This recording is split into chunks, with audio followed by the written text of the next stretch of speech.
Assalamu alaikum class.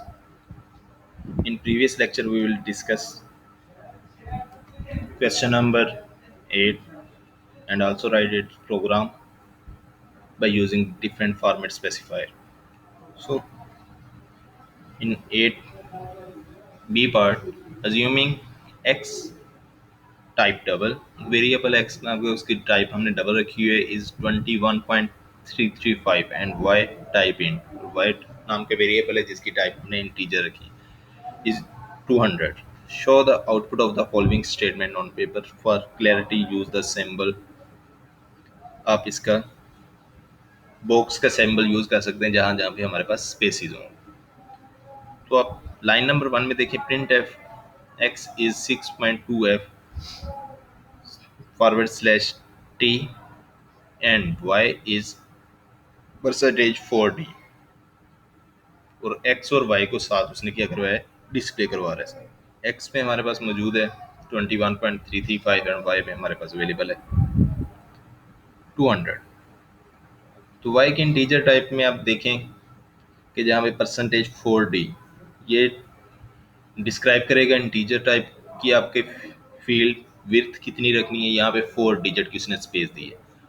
तो हमारे पास Y में कितने डिजिट स्टोर थे, ओनली 3 डिजिट। तो यहाँ पे कंप्लीट 3 डिजिट स्क्रीन के ऊपर डिस्प्ले हो जाएंगे। इसी तरह एक्स में उसने विड्थ दी हुई है 6.2 मीन टू से ओवरऑल टोटल डिजिट 6 हैं जबकि पॉइंट के बाद ओनली 2 डिजिट डिस्प्ले होंगे। तो हमारा 21.3355 हमारा राउंड ऑफ हो जाएगा और ओनली 21.33 रिजल्ट जो है वो स्क्रीन के ऊपर डिस्प्ले होगा। सेकेंड लाइन में print f y is percentage d n और ओनली वाई को डिस्प्ले करवाया तो वो भी 200 ही डिस्प्ले होगा। इसी तरह एक्स को डिस्प्ले करवाया और यहाँ पे 0.1 रखा हुआ है उसने। तो इसमें पॉइंट के बाद जस्ट ओनली एक डिजिट डिस्प्ले होगा, बाकी पॉइंट से पहले वाली वैल्यू जो होंगी वो सारी रिमूव हो जाएगी। इस प्रोग्राम को आपने खुद लिखना है और इसकी आउटपुट को आपने किस तरह की आउटपुट आ रही है और इसको पेपर के ऊपर आपने राइट डाउन करना है। In C part if the variable A B and C are 30408.558 and 12.31 respectively, A की वैल्यू फर्स्ट वाली एंड बी की वैल्यू सेकंड वाली, write the statement that will display the following line. The symbol show a blank space और उसके बाद blank spaces show हों। उस इसके लिए हमें एक प्रोग्राम लिखना होगा। जिस तरह के आपने ऊपर वाला प्रोग्राम करेंगे सेम वैसे ही प्रोग्राम है, इजी है। ए में आपने कुछ वैल्यू स्टोर करवानी है और बी में आपने कुछ वैल्यू स्टोर करनी है। इसी तरह सी के अंदर वैल्यू स्टोर करवानी है और उन्हें आपने स्क्रीन के ऊपर डिस्प्ले करवाना है। और साथ में क्या होना चाहिए, इसके साथ स्पेसिस ऐड होंगी। तो इसकी आप क्या कर देंगे, फिर विड्थ इंक्रीज करते जाएंगे तो उसके species number of species increase होती जाएंगी। Question number 9. Write a program that asks the user to enter the radius of the circle and then compute and display the circle's area. Use the formula. तो programme की statement जब भी आपके सामने आती है, इस प्रोग्राम को आपने स्टेटमेंट को समझना होता है। स्टेटमेंट क्या चीज़ हमें बता रही है। तो इस स्टेटमेंट को अगर आप क्लियरली अंडरस्टैंड कर लेंगे, प्रोग्राम इजीली आप बना सकते हैं, इसमें एक प्रॉब्लम नहीं।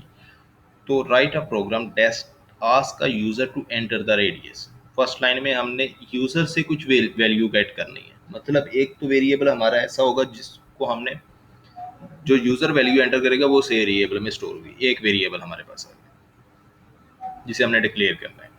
और यूजर रेडियस हमारा किसी भी टाइप का हो सकता है, इंटीजर भी हो सकता है और हमारे पास वो फ्लोट टाइप में भी हो सकता है। तो इसलिए आपने रेडियस इसकी फ्लोट डाटा टाइप रखनी है ताकि पॉइंट वाली वैल्यू भी आए, यूजर एंटर करे तो वो भी इसी के अंदर स्टोर हो सके। And then compute and display the circles area. तो एक वेरिएबल आपने लेना है जिस जो कि एरिया कंप्यूटेड रेडियस कंप्यूट होने के बाद उसका जो एरिया जनरेट हो उसको स्टोर करे। मतलब एक दो वेरिएबल हमने डिक्लेयर करते हैं। नीचे उसने ऑलरेडी फार्मूला दिया हुआ है। एक वेरिएबल की डाटा टाइप हमारे पास फ्लोट होगी और रिजल्ट भी अगर रेडियस हमने पॉइंट वाला एंटर किया तो हमारे पास रिजल्ट भी एरिया भी जो होगा वो भी पॉइंट्स में आएगा। इसलिए दोनों वेरिएबल की डाटा टाइप आप फ्लोट रख सकते हैं। एरिया की वैल्यू इंक्रीज हो सकती है इसलिए उसकी डाटा टाइप आप डबल कर देंगे। साथ उसने बताया where pi is the constant value. यहाँ पे पाई जो है वो एक कांस्टेंट है, तो आपने एक कांस्टेंट डिक्लेयर करना है। कांस्टेंट किस तरह डिक्लेयर किया जाता है? हैश डिफाइन के साथ, जो हमने पहले डिस्कस चैप्टर नंबर 9 में किया हुआ था। कांस्टेंट को किस तरह डिक्लेयर करते हैं, यहाँ पे एक कांस्टेंट भी डिक्लेयर करेंगे पाई नाम का, उसको वैल्यू असाइन करेंगे और उसको यूज करेंगे हम फॉर्मूले में। तो प्रोग्राम बनाते हैं। डेव सी प्लस प्लस में आएंगे, न्यू फाइल ओपन कर लेते हैं, control N. First of all इसकी लाइब्रेरी हैश इंक्लूड stdio.h। हमने इसकी कोई भी कैरेक्टर टाइप इनपुट गेट नहीं करनी, उसके लिए हम दूसरी library include conio dot H को इंक्लूड करवाने की ज़रूरत नहीं है। एक हमने यहाँ पे कांस्टेंट डिक्लेयर करना है। कांस्टेंट को डिक्लेयर करने के लिए हम यूज़ करते हैं हैश डिफाइन कांस्टेंट का नाम पी आई और उसकी वैल्यू 3.1415 एंड 9। ये हमने एक कांस्टेंट डिक्लेयर कर लिया। हम मेन फंक्शन में आते हैं, इंट मेन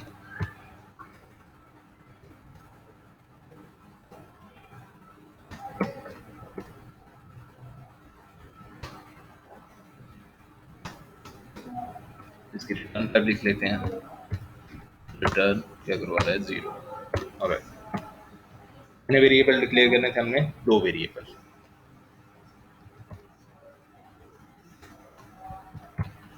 डबल टाइप के वेरिएबल ले लेते हैं जिसका नाम एरिया रखते हैं, एंड एक और वेरिएबल हम लेते हैं फ्लोट टाइप का, उसका नाम रख लेते हैं रेडियस।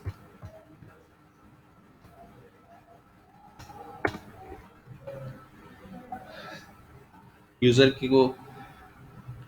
की ईज के लिए कि उसने यहाँ पे कौन सी चीज़ एंटर करनी है, वैल्यू एंटर करनी है, एक हम प्रॉम्प्ट मैसेज पहले डिस्प्ले करवाते हैं ताकि यूज़र को पता चल जाए कि इसके बाद मैंने यहाँ पे कोई वैल्यू एंटर करनी है।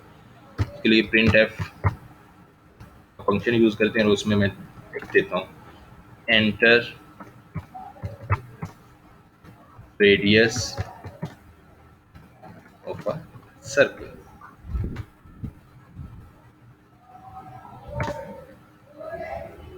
जो रेडियस एंटर हो उसके बाद रिजल्ट हमारा जो है वो नेक्स्ट लाइन पे जाने के लिए इसका फॉरवर्ड स्लैश यूज़ कर लेते हैं। सेकंड फंक्शन यूज़र से वैल्यू गेट करनी है, उसके लिए स्कैन एफ फंक्शन यूज़ करते हैं। स्कैन एफ, और ये कौन सी टाइप की वैल्यू गेट करेगा? फ्लोट टाइप की वैल्यू गेट कर सकता है। तो इसके लिए मुझे एम्पर साइन यूज़ करना पड़ेगा। डबल कोटेशन में यहाँ पे लिखते हैं ampersand f and variable में वैल्यू स्टोर होनी है, उसका वेरिएबल का नाम सर। यस, और इसी चीज़ को अब हम स्क्रीन के ऊपर क्या करवा देंगे, डिस्प्ले करवाएंगे।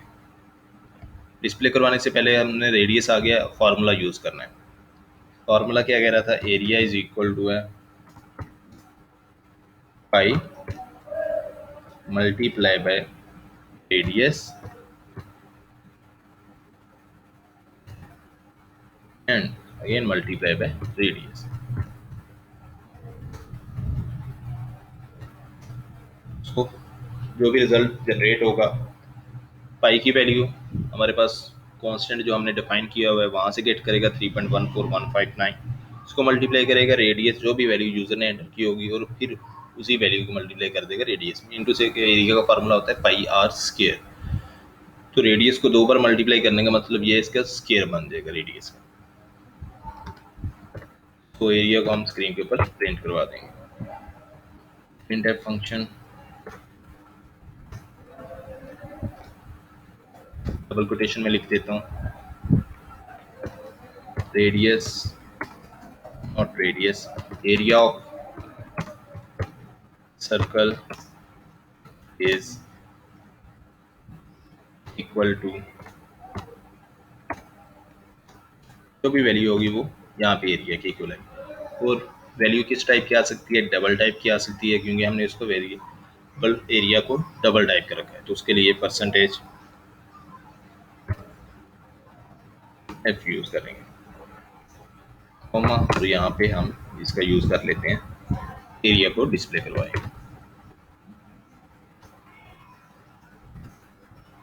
ठीक है, तो क्वेश्चन नंबर एक प्रोग्राम हमने लिखा जिसमें हमने यूज़र से कांस्टेंट डिफाइन किया, हमने पाई नाम का, उसको वैल्यू असाइन की, और फिर हमने दो वेरिएबल डिक्लेयर किए, रेडियस नाम का और एरिया नाम का।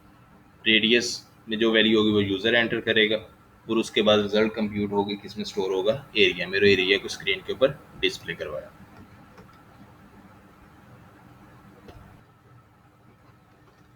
चलिए बच्चे, तो इस प्रोग्राम को रन करते हैं। No error, no warning. So value enter करते हैं इसके, टू रेडियस एंटर किया, हमारे पास रिजल्ट इसका 0.0 आ रहा है। लेट्स सपोज क्या हमारे प्रॉब्लम में कोई मसला है, इस चेक करते हैं क्यों। आउटपुट स्क्रीन को ऑफ करते हैं। यहाँ पे हम इसके साथ एम्परसैंड यूज़ करेंगे। जब भी हम इनपुट गेट करते हैं उसके लिए एम्परसैंड यूज़ होता है, और जिस टाइप के इनपुट ले रहे हैं उसके लिए हम उसके फील्ड बताते हैं कि परसेंटेज एफ है तो मतलब फ्लोट टाइप की वैल्यू आ रही है, परसेंटेज डी है तो मतलब इंटीजर टाइप की वैल्यू हमारे पास गेट हो रही है। अब इसे कंपाइल एंड रन करते हैं अगेन। वैल्यू एंटर की है 2, हमारे पास एरिया आ रहा है 12.56। अब यहाँ पे हम कुछ पॉइंट वाली वैल्यू एंटर करके देखते हैं तो वो भी उसे टिक कर रहा है कि नहीं कर रहा है। एस वॉज वैल्यू एंटर की 4.5।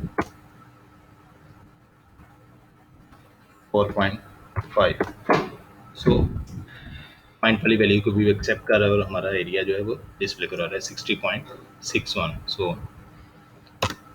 Student, in next lecture we will discuss question number 10 and so on। और अगर इस प्रोग्राम से रिलेटेड आपको कोई प्रॉब्लम या कोई क्यूरी वगैरह हो तो आप आस्क मी के ऑप्शन पे जाकर मुझे अपना फीडबैक दे सकते हैं। नेक्स्ट लेक्चर में मैं उस चीज़ को क्लियर कर दूँगा। अल्लाह हाफिज़।